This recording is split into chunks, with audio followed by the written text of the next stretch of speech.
Thank you so much for joining me for this video, which is a first look at a small but intriguing firing system called the WF06. It's a 6Q firing system that's app controlled and has a neat trick up its sleeve. In case you're thinking WFO what, you're not the only one. A quick look on Google at the moment shows no UK suppliers of this system at all, either from firing system sellers or on eBay. And I only found out about it by accident. I was on the website of Happiness Firing Systems, who make the DB04R that I've got, on an unrelated mission, and happened to see it on their product page. I was intrigued by it and initially tried to buy it on AliExpress, but that site wouldn't even let me register. So I emailed Happiness and asked if I could buy it direct. They came back and said yes, for $85 including shipping they could get one over to me. Curiosity got the better of me, and here it is. So that explains my relationship with this product. I bought it entirely with my own money, and thanks to Happiness for shipping this out by FedEx. So that was a refreshingly quick delivery from China. I paid $85 by PayPal, so that's worked out to £75. It's important to stress at this stage that I don't know whether Happiness are happy to supply anyone else direct like this, whether £75 is effectively a wholesale price or whether it reflects how much the unit would retail for if you bought it from a UK seller, so someone buying it and then selling it on. I'm sorry I can't be more specific about the availability or price of this system going forwards, but if I get any more information about that I will update the video description accordingly. On the subject of buying things with my own money, I just want to say a quick thanks at this point to UKFR's official sponsors. Their support of my online community and my videos helps to make purchases like this possible. If you're in the UK and buying fireworks, displays or firing systems, have a quick look at the link in the description below for a guide to using my sponsors to get the best deals for your pyro. Let's take a look around the unit then. The system is built into its own case, and as you can see here, there are 6 terminals numbered 1 to 6. There's a battery status LED on the left and a Wi-Fi connection status LED on the right. There's an on and off button plus a key switch that moves between fire and test. There are 2 keys supplied, and the key can be removed with the switch in the fire position actually, so that's where I left it for most of this filming. The terminals are the standard spring connector type, where you push the lugs back, pop your igniter wires in and then let go. The power connector is a plug ending with a USB-A plug. No power adapter was provided with the unit, but I'm sure we've all got suitable phone chargers lying around. On to measurements now, and here's the unit next to a 9-volt battery to give you an idea of its compactness. In more detail, it's roughly 12 centimeters wide, 7 centimeters deep and 4 centimeters high, fully closed. The system, as mentioned, is controlled by an app. It's called Wi-Fi. It was easy to find on iOS, which is what I'm using, but I couldn't see it at all on the Android Play Store. More on that later. You need to go into your phone's Wi-Fi settings, connect to the unit's Wi-Fi signal. You can change the Wi-Fi name and password if you want to, and then you're good to go. So let's take a look at the app now. You get an on-off toggle for each cue, along with a firing button, a space to enter a timing into, which gives a clue as to this system's special power, a general status indicator and a fire all button. You can see green lights in all of the cues showing continuity here, as I've got a bulb in each one. If I remove a bulb, you'll see the corresponding green light goes out. So let's pop that bulb back in.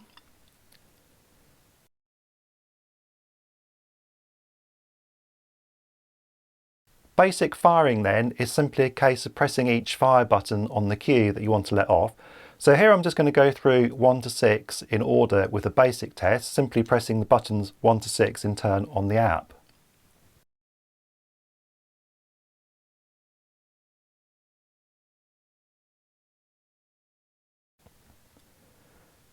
The fire all and cue toggle buttons can be used to great effect.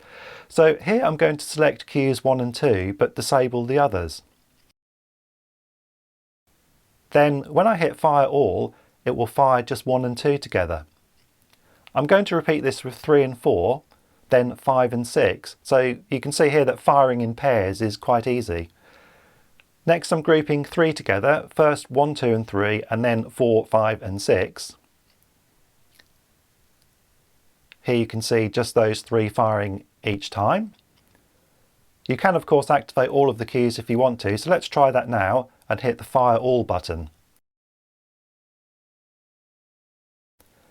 As you can see, everything lights up.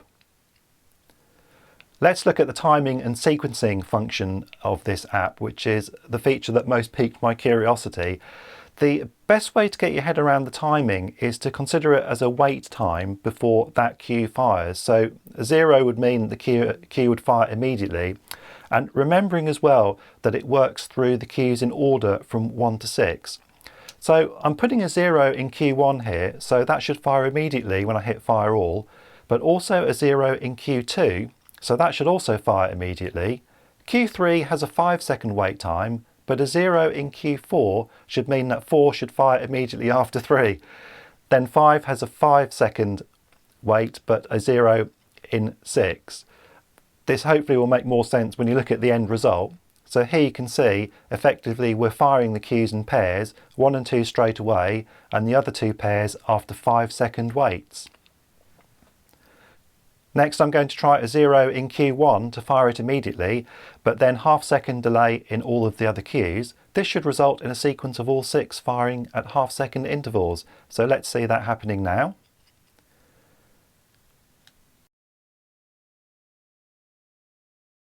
And this is what it looks like outside with some live igniters.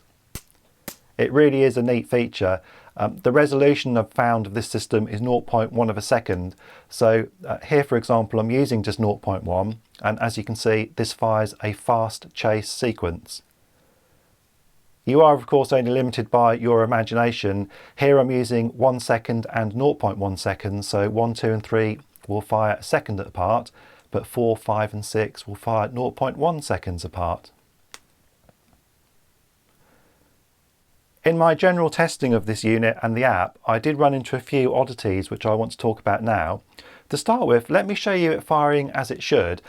I have an ematch in Q1 and 3 and a talon in 5. All 3 of these show continuity.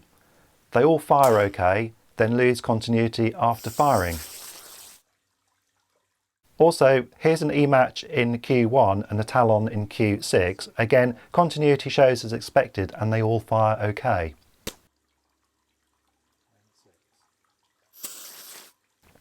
But here is some footage, ironically, of the very first live firing I did. There's an ematch in 1 and a talon in 6. But look at the app. Despite showing it's online and connected to the unit, no cues are showing the green connection light or continuity. I thought that was a bit odd, but I tried firing Q1 anyway. To my surprise, it went off, but Q6 wouldn't, despite repeated firings. This threw me a little bit of a curveball, and I wondered if the unit couldn't fire talons, hence my using mixed sets of igniters in other tests. But as you'll see in other tests, it actually handles talons fine. I think the talon failure here is user error on my part. The clue is with the terminal clips, if you look at them here, which you can see I hadn't been making much effort to push them closed. Instead, I was just letting them go once the wire was in. Despite the wires being firmly connected, I've since found out that it's possible to miswire these. It's almost as if the wire can prevent the spring connector closing back in some cases. For example, if the wire's too long, it can possibly go down the side of the clip and prevent it from shutting. You get a good fit despite not actually being connected properly. I'm 99% certain that's what happened with this specific talon, but it doesn't explain what happened to Q1 and why that fired despite having no apparent connection or continuity, but I'll come back to that in a moment. Because while spending literally hours repeatedly turning the system on and off to try with various igniters to try and replicate this problem, I couldn't for the moment, but I did notice another issue. Every now and again, maybe 1 in 5 or 1 in 10 times I started the app after connecting to the unit, it would say that it was offline, despite the unit's Wi-Fi connection LED being green, and despite the fact that I could still fire cues on the unit. Here's an example of that I filmed. The app, as you can see, shows offline, and despite a bulb being connected, there's no continuity showing on the app itself for that cue. The unit's Wi-Fi LED is showing it is connected though, and if I press fire on that cue, the bulb lights up. In this case, notice that firing also seems to wake the app up and then it shows online, but it didn't always do this after firing and sometimes stayed offline. I also found, as you can see here, that when it shows offline but is clearly connected, removing or adding an igniter or bulb, in other words changing the continuity status, also seems to trigger the app into waking up and showing it online. Force quitting the app and then going back in again usually fixes the problem. Okay, with the talon failure likely to be a bad connection, and with the offline issue fixed by restarting the app, my mind was put at rest slightly, but the following day I decided to repeat these tests just to see what was going to happen before committing myself to this video. So here's what happened. In test 1, I have mixed igniters in queues 1, 3 and 5. The app correctly shows online and continuity. They fire okay. The continuity goes out after each one is fired too. A clean bill of health for test 1 then. In test 2, I have mixed queues in 2, 4 and 6. I'm changing queues to ensure that no information is left over from a previous firing to confuse things. But look at the app. It shows online but nothing is connected at all. Out of interest, I decide to remove and reconnect Q6, and as before, this change of continuity status then wakes the app up and it correctly shows the right status. Just a thought here, given that I couldn't reproduce this specific problem with dozens of attempts indoors, but when filming outside it happened again, I'm wondering if screen recording on my mobile could be a factor. Maybe if the screen is being recorded somehow interferes with the app's display. I can't think of anything else that's common to the outdoor failures, but wasn't present indoors when I was testing but not recording on the app. Next, I'm resetting everything. So that's turning the unit off and on, force quitting the app, reconnecting and restarting. It correctly shows online the right status and the igniters fire okay.